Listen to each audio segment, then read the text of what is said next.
Welcome to Dr. Lottie's Science with Soul. I'm Dr. Lottie and the host of this podcast. Today, I am so honored to have a very special guest with me, and that's Dr. Stephen Porges. Stephen W. Porges, Ph.D., is a distinguished university scientist at Indiana University, where he is the founding director of the Traumatic Stress Research Consortium in the Kinsey Institute. He is Professor of Psychiatry at the University of North Carolina and Professor Emeritus at both the University of Illinois at Chicago and the University of Maryland. He served as president of the Society for Psycho-physiological Research and the Federation of Associations in Behavioral and Brain Sciences, and is a former recipient of a National Institute of Mental Health Research Scientist Development Award. He is the originator of the Polyvagal Theory, a theory that emphasizes the importance of physiological state in the expression of behavioral, mental, and health problems related to traumatic experiences. He is the creator of a music-based intervention, Safe and Sound Protocol, which currently is used by more than 1,500 therapists to improve spontaneous social engagement, to reduce hearing sensitivities, and to improve language processing, state regulation, and spontaneous social engagement. So welcome, Dr. Porges. It's such an honor to have you as a guest today. Well, thank you very much for inviting me. So let's jump right in. For people who are not familiar with polyvagal theory, can you describe what that is? Well, the preface to the answer is always, this is the question I least like to answer because it has many levels or layers and could take very long. But let's start off by what I would call the simple intuitions of theory, and that is our physiological state, whether we're calm or we're highly aroused, affects how we interact in the world and affects how our body, our physiology reacts to the world. Now, that's the first phase of the theory. The second phase is those states literally have a script. They follow certain rules, and our nervous system literally elects to select a different state when it detects certain cues in the environment, such as danger. Then our calm state gets basically becomes dormant, and our body recruits systems to help us metabolize and mobilize to defend. And when that doesn't work, we literally go into conservation level and we shut down. But the agenda of the whole aspect of polyvagal theory is to understand, what do we have? What's our evolutionary heritage as human beings? And our evolutionary heritage as human beings is not to be either aggressively defensive or conserving our energy by shutting down and disappearing. We evolved to be co-regulatory, which is to calm our body, to be in state, move out of states of threat through social interactions, through the nurturance of a mother or another, trusted individuals. So our nervous system literally evolved to trust, because trust became the portal that enables our body to do what it needs to do. In a sense, our sociality became part of our homeostatic system. So social behavior became critical, and not optional, but obligatory. And for many people who have suffered trauma, where their autonomic nervous system has functionally been retuned to be in these defensive states, sociality, or being confronted with sociality, is a threat, because rather than being accessible, they're vulnerable. And many of those people elect to co-regulate with a pet. And we can actually see what we are doing in the world as individuals attempt to calm their bodies and to feel safe inside themselves. That's the theory in a nutshell. I know the polyvagal theory goes very, very deep. So polyvagal theory, I know it involves the polyvagal nerve, or the cranial nerve 10, but there is a complex of nerves that let me deconstruct real quickly. In an evolutionary journey of the nerves that regulate our heart to calm us down, what are called cardioinhibitory neurons or pathways, mammals evolved a different pathway than their ancestral reptiles. So when reptiles who do not need lots of oxygen, when they calm down, they literally shut down. because they don't need the oxygen for their big brains. And mammals just can't survive not breathing or being immobilized. Reptiles can handle it for a couple hours, or many reptiles can. So during this evolutionary journey, there was literally a ventral migration of cardioinhibitory neurons. They went on a journey. They left this shutting down area and they moved ventrally to the front of the brain, so the front of the body, where they co-located with the neurons that regulate the muscles of the face and head. That enabled us to ingest through sucking, to smile, to have facial expressivity, to vocalize, and in a sense to hear or to extract sounds, because they also regulate the middle ear muscles. So these vagus, this cranial nerve 10 pathway, moved ventrally and became part of what I call a ventral vagal complex, which has pathways not only to the vagus, but also pathways to 3 other cranial nerves, the nerves that regulate the face, the muscles of the face and head, striated muscles, while the autonomic nervous system is cardiac muscle and smooth muscle. So we start finding this out. Now, the other part that kind of left out was when that those areas that regulate cardioinhibitory go ventrally, there's still stuff left dorsally. So we can still, in a sense, go into a freeze reaction and shut down, or we can defecate because the vagus now goes to the subdiaphragmatic organs, and that has not left us as we became mammals. And so we can, in a sense, defecate out of fear.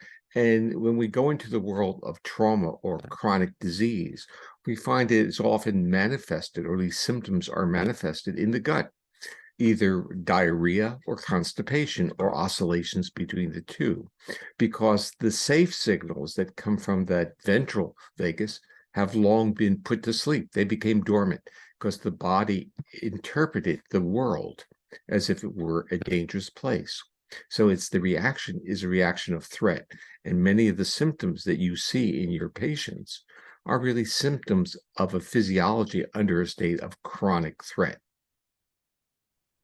That makes so much sense because the different traumas that people experience, and then their actions and reactions and interactions in life changed based on many times their early trauma. So it makes perfect sense that it would have a physiological reaction in the end. I know you mentioned hearing and how the polyvagal nerve is tied into the middle ear. So when you go to a restaurant as an adult, not when I was young, but now that if I go out, I'm 64 now. So if I go out to eat in a noisy restaurant, I can't hear what anybody is saying anymore. It's just this large hum in the background. So why is that? Well, let's start off by asking people out there who are listening, when they go to a restaurant, if they will go to a restaurant, where do they sit? Do they sit with their backs against the wall, or they sit in booths so they can utilize the cues of a face moving to help them interpret what's being said? The answer to your question is twofold. One, there's a natural aging process in which the neuroregulation of the middle ears just becomes less efficient or less effective. And this has nothing to do with inner ear aging and inner ear damage. And the real issue is the big difference between listening and hearing. Most people who think they have hearing problems have listening problems, and we tend to think of listening as an intentional behavior. But listening really is based upon the ability of those middle ear muscles to constrict, to visualize your eardrum, which is really the sensor that is picking up all the external acoustic information, energy, sound energy. It's like a kettle drum. In fact, it's called the tympanic membrane, like timpani. Now, when the middle ear muscles contract, the tympanic membrane tightens up. And what that means is that the low frequency background sounds bounce off the ear, while sounds of social communication, intonation of voice, comes right through. And if you can't tighten up those muscles, or let's say if your body doesn't tighten those, I don't want to say if you can't, because that starts making people feel shame and blame for their own physiology. But let's say their physiology has a tendency not to constrict those muscles in social settings, then they'll be overwhelmed with low frequency sounds. Everything is going to sound muffled. But if those muscles now constrict and tighten that middle ear the middle ear muscles, and the eardrum tightens, voice comes through and background sounds bounce off the ear.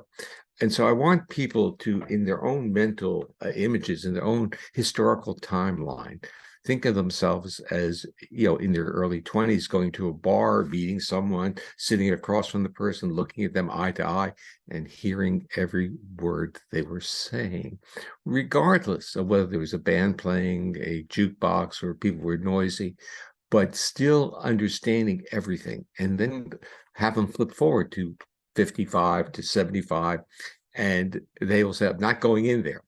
And we have the same experiences in going into airports, into shopping malls, tremendous amount of background sounds at low frequencies. Those low frequencies through evolution were very important because they basically were signals of predator. The elephants or and everyone kind of experiences this when they're home alone. So if you live with a partner and you're now home alone, suddenly the house is making low frequency sounds. Or the other example I used to like to use is that you're at a conference and you decide to go out for dinner with some friends. You're in a strange town and you get lost. And you stop hearing or processing the conversation, and all you can hear are the footsteps behind you, the low frequency sounds, because the body's physiology shifted from safety and trust to that of vigilance and concern. And that shift in state is also accompanied with a change in the neural tone of the middle ear muscles. So we see these things in an adaptive way. Now, interestingly, when we start looking at people who suffer from trauma or people who have diagnosis of autism or the on-spectrum behaviors or even just normal aging, we start seeing some of these symptoms just emerging because the body's neural regulation of physiological state isn't where it was when it was, let's say, more optimal. The other part is when in your world, you may have people with chronic diseases or chronic pain, and their bodies are in states of hypervigilance, whether it's tactile stimulation or auditory. They are tuned to detect predator. They are not in a state that's tuned to be calm and to trust and to process social interaction. The final statement on this is that if you look at mammals, you can actually, regardless of the mammal, you can define by looking at the transfer function of the middle ear structures of mammals. You can literally identify what frequencies get through for social communication, what frequencies are calming.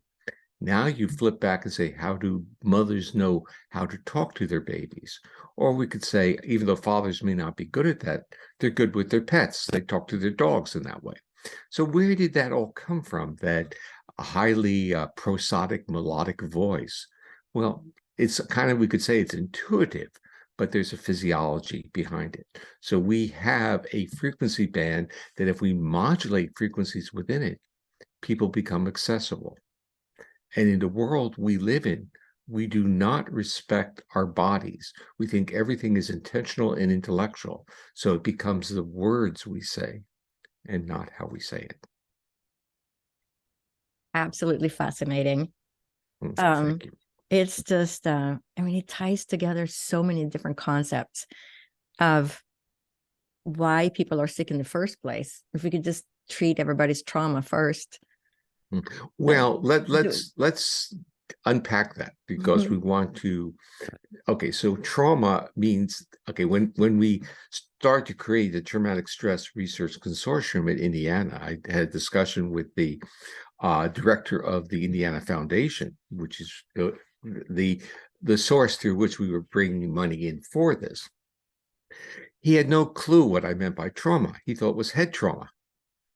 And so the issue is when we use the word trauma, it's very ambiguous what it means, even within the trauma community, because it can mean the stimulus or can be more associated with the processed effect. So let's throw the word trauma out for a moment and say certain experiences will dysregulate our autonomic nervous system and move it into chronic states of threat.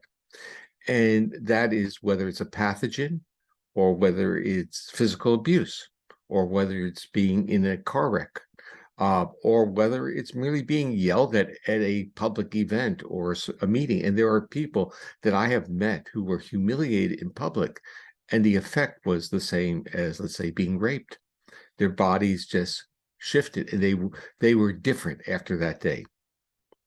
And of course, in the culture we live in, we say words, sticks and stones can break my bones, but words can never hurt me. It's not actually true. In a polyvagal world, we could say sticks and stones can break my bones and they will heal. And words can really penetrate and they may not heal. So we can, in a sense, elaborate and play with those concepts. The issue is not the physical attributes of the threat stimulus.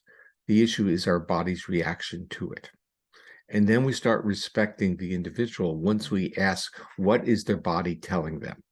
So remember, in therapy, what most people start to do is interpret the experiences of others. And from a polyvagal perspective, we want to hear the voice of that person's body.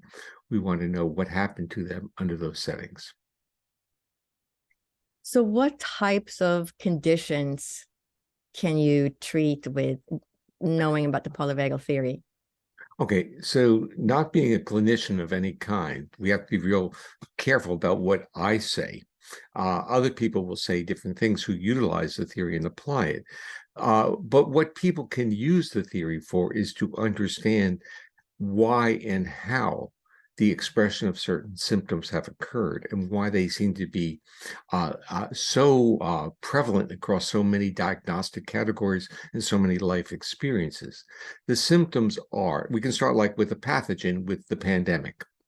So is living through the pandemic anything, is it like being in a traumatic or, let's say, abusive environment or abusive relationship? There's a lot of similarity. So what the pandemic did was place us in threat. Unambiguously, we're in a state of threat. But it did a second thing. It said, you're in a state of threat and people are threatening. So if we go through, again, the history of humanity, when humans were affected with threats, how did they mitigate those threat reactions?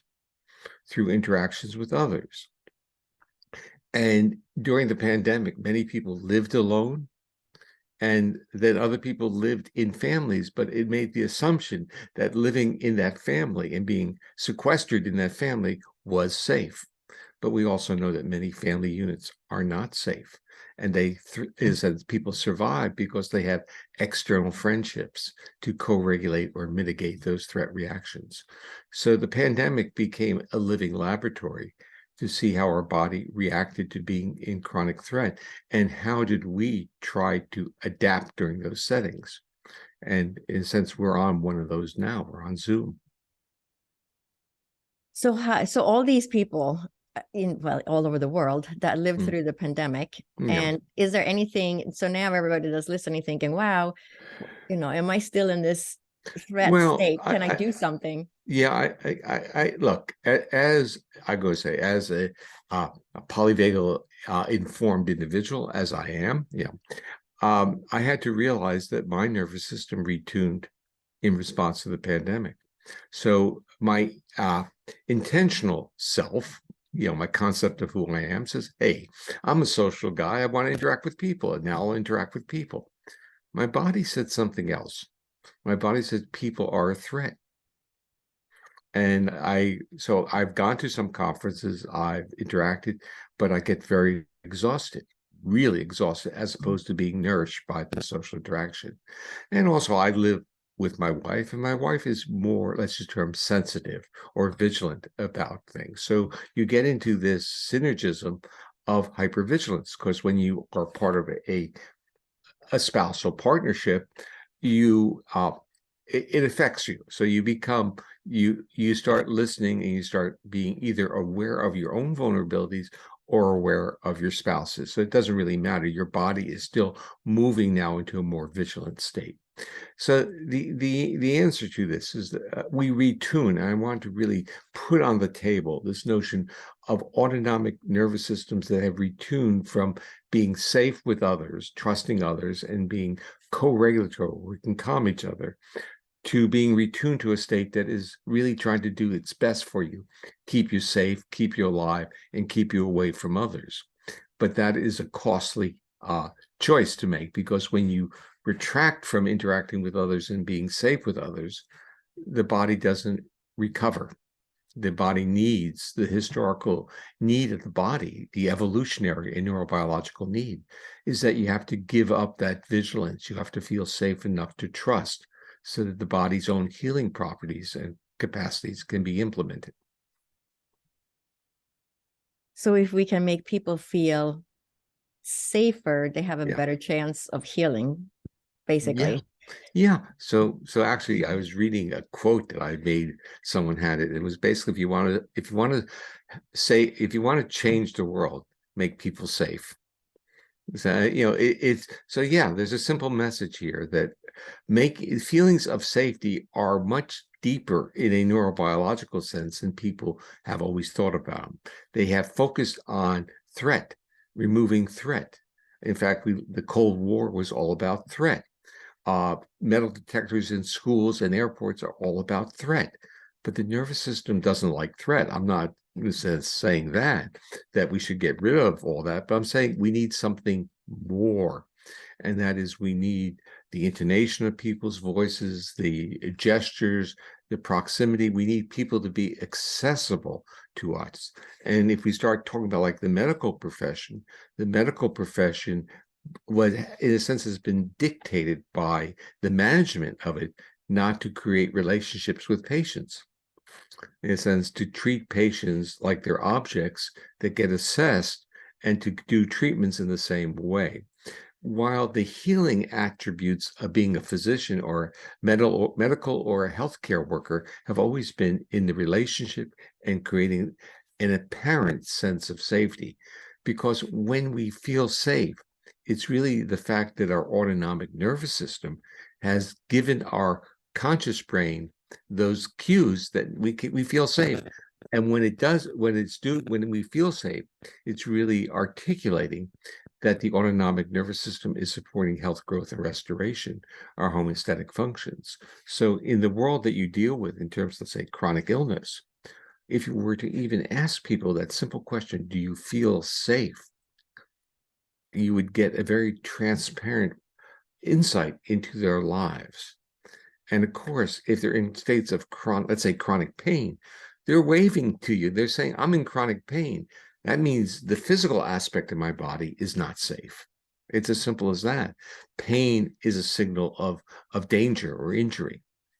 And, so our bodies are screaming at us about how we feel.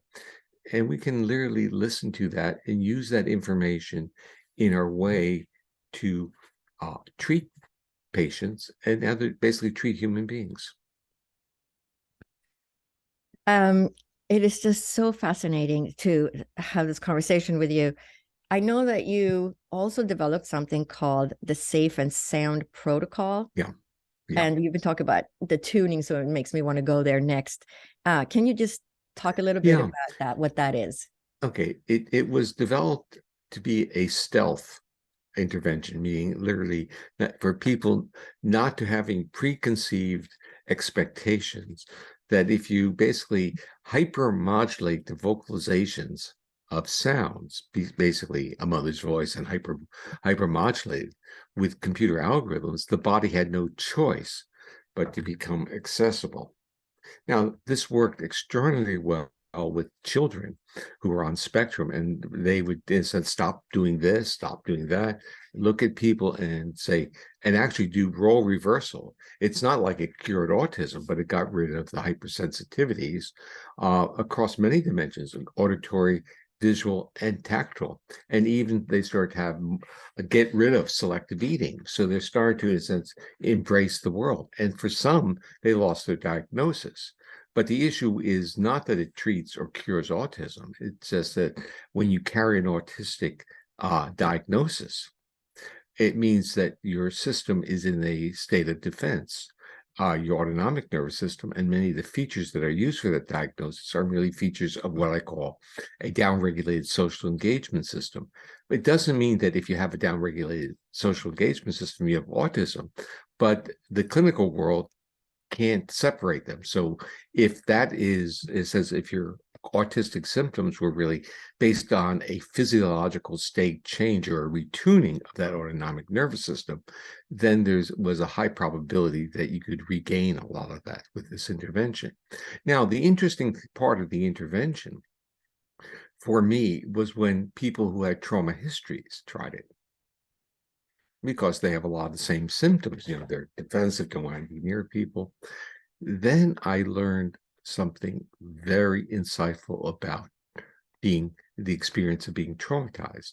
For them, their bodies, like listening, even for a few seconds, their bodies would become more accessible. You could see it in their face, their chests, they would open up. And then the interoceptive feedback of being in that state of, quote, safety triggered top-down feelings of vulnerability, and they freaked out. So the accessibility became a signal or trigger of an associative trauma response. So their body was really saying, look, I know I'm becoming accessible, but accessibility is vulnerability, and I better get out of here as quickly as possible. Now, that basically disrupted me on a personal level, because my agenda was not to trigger anyone. My agenda was to help people live better lives. And I want literally to pull it from the use in trauma. I want people to do literally a pre-assessment so that I wouldn't have that empathic sense of responsibility. Interestingly, the trauma therapists using the SSP, the Safe and Sound Protocol, were smarter than I was. They were more intuitive. They said, we can work with this. We can titrate it, and we can use it as functionally a neural exercise of the person becoming more familiar with those bodily states, and then basically not interpreting those bodily states as if they are states of vulnerability. And so they slowed it up. And for some of them, it was like a minute a day, or it might be a few, but they basically have had wonderful success. And what many of them have done is that they linked it with somatic experiencing, they linked it with EMDR, they linked it with other trauma-oriented therapies or other somatic therapies even, and used it as a way of calming the body so they could engage in their work. And it's actually creating a remarkable, I would say, history of effects. And I just want to update, there's over 2,500 people have active subscriptions to the intervention, and over 4,000 have been trained. And I believe, if I'm correct, over 1 million sessions have been run through the remote app that came out during the pandemic. So it's actually having a lot of impact, but it's not for trauma. It's not a standalone intervention. It's like saying, if you had trauma, become accessible and see how well that works. The issue is the body has to become used to being accessible, and all trauma therapists understand that point. And they've developed best practices for somatic experiencing and EMDR using the Safe and Sound Protocol as an adjunctive therapy, which I just think is wonderful. So people who had, for example, long COVID. Yeah. So are they then stuck in some of the state of the threat of having lived through the pandemic? Is that a piece of it? There are two parts. So they're locked in the state of responding to the pathogen. And what I'm beginning to learn is that there are many disorders where the body reacts to the intrusiveness of a pathogen or the event. And let's say in chronic pain, there's no injury, the injury is healed. In long COVID, there's no infection, the infection is healed. But the nervous system didn't get the message. I'm even doing work with Ehlers-Danlos, which is a hypermobility syndrome, and they have all kinds of clinical disorders on top of that diagnosis. And we notice that their autonomic nervous system is really atypically, let's say it's dysregulated, but it's atypical. We could actually identify in a distribution of control subjects and Ehlers-Danlos who have pediatric gastroenterology problems, who has hypermobility syndromes. And we've also found another group, cyclic vomiting, and they may have come across your world as well. And they have this atypical, what I call vagal efficiency. There's actually a separation between how that ventral vagal pathway that we talked about earlier and how effective it is in regulating our autonomic state. And if it's effective, basically we mobilize, we calm down. But for these people, they mobilize and the system doesn't calm them down. And this may also be a characteristic of long COVID.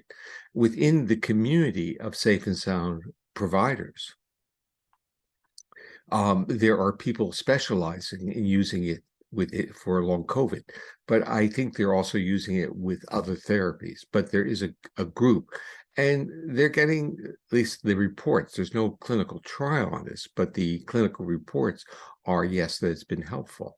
And what it's really trying to do, if we think of what the protocol is all about, is finding that stealth pathway to tell the nervous system that it can give up its hypervigilance, its defenses. Right? And what I'm really going to say is that's the mother, right? And that's the dog owner or the dog co-regulator. It's giving the cues that you don't have to be defensive. That's the parent, and that's the spouse. That's really our responsibility in our own evolutionary heritage, is to give cues to those around us that they can give up their defenses. Now, the interesting part of this generalization is cues of defense can be external to the body, like we talk about dangerous environments or dangerous war zones or schools or living in dangerous areas of the community, but it also can be associated with ingesting or being infected with the pathogen. The body reacts to it. And the question is, once it reacts to it, how do we encourage the nervous system to come back out or come out and play again? What's interesting in this is that we actually have done a study during the pandemic, and we measured about 2,000 people in April and May of 2020 when it was just getting going. And of that 2,000 people that we surveyed, 100 had gotten COVID. We surveyed their trauma histories, and we surveyed their subjective report of their own autonomic state. And we looked at clinical symptoms of depression, anxiety, and worry. And what we found out is that those who had more adversive history, it mapped in general to their autonomic state. But if you looked at, meaning it made it more dysregulated, and the statistical pathway or the model that the study showed was that if you are challenged with adversity and your autonomic nervous system retunes to threat state, then the symptomatology of mental health during the pandemic wasn't good, even without getting COVID. So even though there's a correlation between adversity history and the symptomatology, it was much stronger if you included the question of whether their autonomic nervous system had been retuned. Now, the really interesting part was, of that 100 people, when we looked at adversity history, if they had a very low adversity history, none of the 100 had or got COVID. But if they had a high adversity history, we could make predictions of about 75%. So it was really like saying, the bottom line of this from a medical perspective is our adversity history is a pre-existing condition in medical health and mental health. And that has to be a take home. And it is, why is it? It's because the trauma history retunes autonomic state from supporting health, growth, and restoration to utilizing metabolically costly mechanisms to defend. So does that mean, all of the United States was in this pandemic. So does that mean that we have now all retuned our bodies to that state of threat? Are some people going to get out of this state of threat easier than others? Or are the people that are remaining in this state, are they more likely to pick up the flu and getting Oh, sick. yeah. So, but we know that. So, you know the answers to your question. You know there's a range of individual differences. And if you dig deeper, you'll find out that those who are more resilient, well, guess what? They have better relationships. They have better self-monitoring of their own bodily states. They're listening to the voice of their body. We know all these things. And the issue is if they're in a sense denying their bodies, voice of their body, they're really turning off the neurophysiological feedback loops, which are required to maintain health. So they're actually like saying, I can deal with it. I can walk through that. Again, our Western culture view of if our body is screaming, just don't listen to it, tough it out. And if you do that chronically, what are you, in a sense, informing your body to do? Don't talk to me. Don't have a voice. And we can see this. So the answer to your question, the real answer is that we are far from out of it. And I think even the political situation in the country is in part a manifestation of bodies or nervous systems that are under states of threat. And when they're under states of threat, they react in very predictable ways. And those predictable ways are more about self-survival and less about cooperation. Makes perfect sense. Hmm. So now that we're been in this pandemic, or we're sort of coming out of it, and we have started working on Zoom, and many people have been living on Zoom because that's our work transferred onto Zoom or to the online platform. Does using all these social filters that we have now, that on Instagram, and people make themselves look like they're 30 pounds lighter, and it removes all the wrinkles on their face, is that going to have an impact on us, going down the line, that we're not reading the facial expression the same way? So I've been asked this question, if there's one thing that I would like different in this world, or what would I change? And I'd say I'd get rid of social media.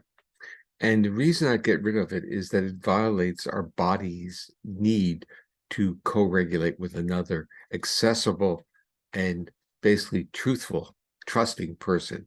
And you're giving examples of the modification of social communication, which is all about presentation art and not about connectedness. And our bodies need to trust. So I used to say, look at the people who create these platforms and tell me what their social lives are like and how they relate to others. And you already have the answer to those people. Basically, they're clueless about why people like to be with people. And our culture's been driven by technology, and the technology has limited the things that our bodies historically have needed to thrive.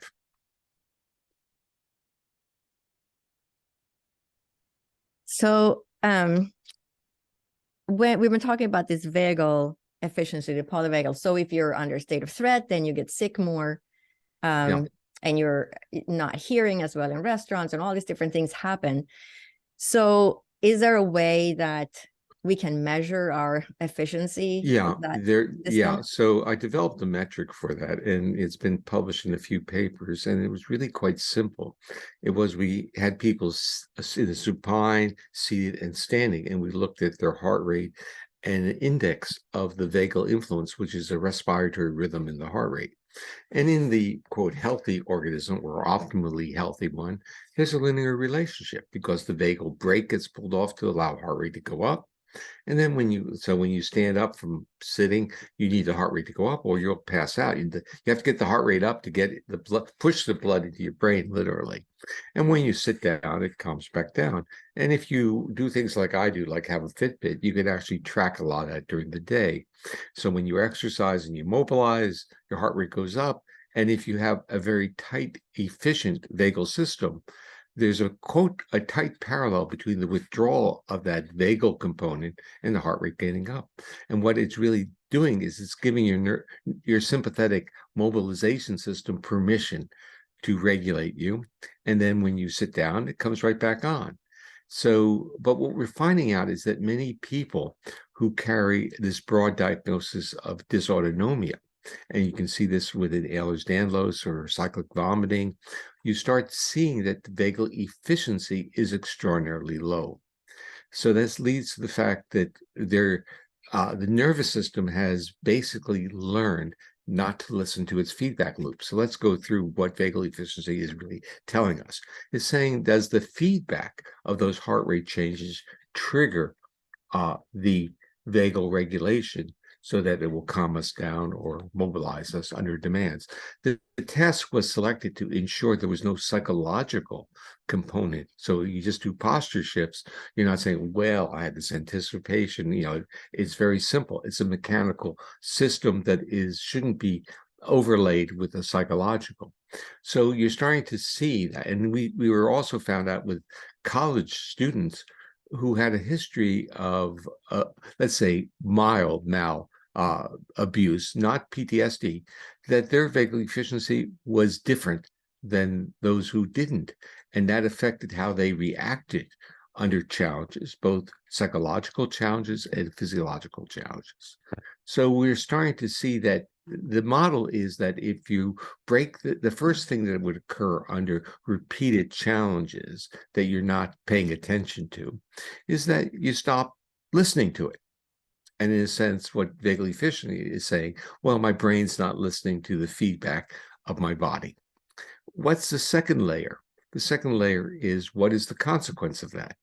The consequence of that is now into traditional medicine. And traditional medicine is far from, let's say, intimately interested in the neuroregulation of organs, but it's interested in pathology of the organ. So if you talk to any internal medicine person, any specialist, they know very little about the neuroregulation of the organs that they are expert in. But they can tell you when there's pathology in the organ. So the model is that you disrupt the neuroregulation first, and then over time, the feedback results in a damaged or diseased organ. And now you have the pathogenesis of disease, which would start with a disruption of neural feedback that would optimize its function. So we can see, in a sense, a model of neurogenesis of disease. But the interest is, once you see that neurogenesis, can you now reverse it? And I think that's really where your question was going. Just fascinating. So this SSP protocol, you were mentioning that it's hard now that you've retuned yourself. And so it's not as fun to go out and be social in public anymore because people have become a threat. So for other people that are experiencing the same kind of symptoms, would that SSP protocol, safe and sound protocol, be something that could help these people? Yeah, well, there's actually, and I'll give you, or you can find the website for the company. There are people who specialize in treating long COVID, and they can probably connect people with them. So it's not foreign to these practitioners to deal with that. And so they have, in a sense, tweaked or developed their own protocols. So the tool is there. It doesn't mean that the tool can be implemented to mitigate the problems that are associated with long COVID. They're going to be an interaction with the, let's say, the creativity and of the therapist, or the competence of the therapist in detecting the cues. And again, within a world that we're in, we think that treatments are independent of the practitioner applying the treatment. And the answer is, the practitioner has to create the safe context and trust to enable the nervous system to give up its hypervigilance, its defensiveness. In long COVID, you have to give up that hypervigilance, that defensiveness. And it's not like saying, oh, I want to give it up. It's like people who have experienced trauma. They say, really, I want to have a relationship. And then you say, how do you feel in the presence of another? If someone wants to give you a hug, they say, can't handle it, have to leave the room. And then you say, well, try this. And suddenly their body becomes accessible and they can't handle it. So there's a whole understanding that when we're retuned, it's not necessarily easy to get out of that. We're basically locked into a script. And sometimes that script, we create a narrative to support that script. So people become workaholics. They keep putting on more tasks. They try to create excuses that get in the way of social interaction or co-regulation. The narrative is always going to support who you are and what you think you are at that moment. The point I'm trying to make is that sometimes the narrative supports the pathology. And at times we have to sit back and observe ourselves. We have to listen to our own voice, the voice of our body. And then we have to ask ourselves, what if we were calm? Who would we be? What if we smiled at people? What if we said hello to a stranger? It's just fascinating. Yeah, Yeah. because it changes everything. Yeah. I would say start even with a pet, with a dog. It's like no, so true. And the co-regulation is just fascinating that, I mean, we co-regulate, like talking about the infant and the mother, but if you're living alone and so many people have pets, I have a lot of pets. I don't live alone, but I have a lot of pets. But it also makes me understand, oh, that's why we've had so many pets. Maybe it wasn't just for the kids. Maybe I needed to co-regulate with the pets after my own trauma of almost dying in the ER. So the trigeminal neuralgia that is common that people have. What effects can the trigeminal neuralgia have on that polyvagal complex? Okay. So the trigeminal nerve is part of that ventral vagal complex. So is the facial nerve. So let's even talk like Bell's palsy. What do you have with Bell's palsy? You have auditory hypersensitivities because the branch that regulates the that side of the face, the opposing muscle to the eyelid, which is the orbicularis oculi, when that gets paralyzed, the middle ear muscles basically no longer have neural tone. So we can see real life examples.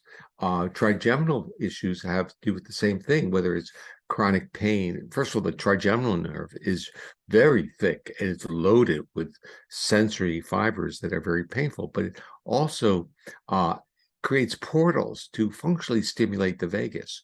So there's a branch of the trigeminal that comes up to the right below the skin on the forehead. And people will often rub their forehead to calm down.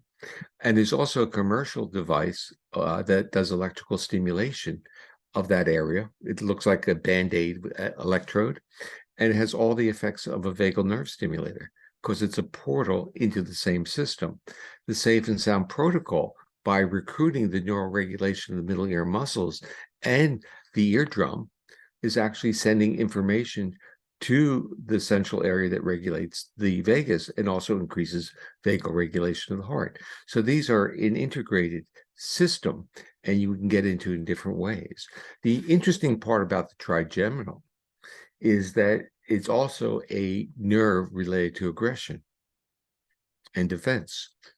Think about dogs biting or even kids biting the lower part of the face. Think about an autistic child who's asked to smile. Where is the smile located? Its lower face. Is it effective? No, because it's the upper face that our eyes go to, that we look for the engagement. So the answer is yes, it's involved in it in different ways. There's another interesting thing about the trigeminal. There are a group of dentists who are very interested in occlusion, which is really how close do your teeth mesh. And they have used basically appliances to straighten teeth, move teeth, and they get behavioral effects as well. And the reason, my interpretation is that the positioning of the teeth, if they don't quite match, our nervous system detects that within microns, and that's through the afferent branch of the trigeminal. And that's a major input into that ventral vagal complex. So when we don't have matching, our body's now in states of, let's say, more dysregulation, more defense. Wow, I know we're coming to a close of this episode, but it's just been absolutely fascinating to have you as a guest today. So how can people learn more about polyvagal theory? Do you have a website? Yeah, well, we created a not-for-profit called the Polyvagal Institute, and its goal is to disseminate information, develop courses, and provide materials.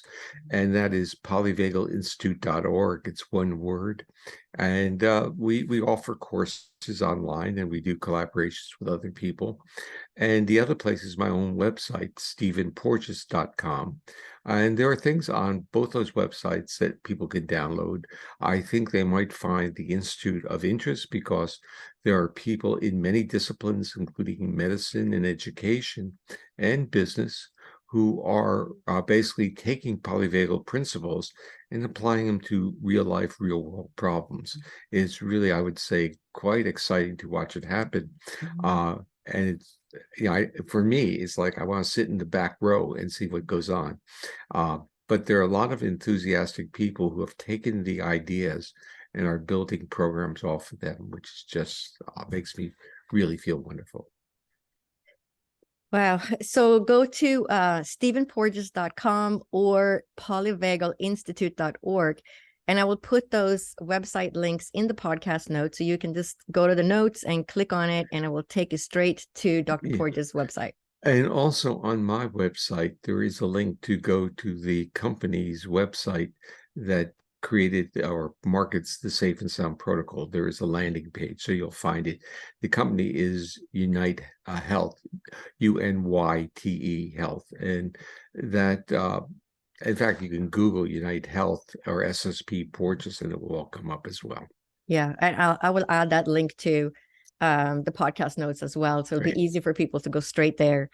And can they find a practitioner there, or? Yeah, they can contact the company and find a practitioner, or if they're therapists and are interested in getting trained, they can contact the company for that. All right, great. Well, thank you so much, Dr. Porges, for taking the time and to be a guest today and share your knowledge with the listeners. It's been a pleasure. Well, thank you so much. Thank you for creating the platform and inviting me. Thank you.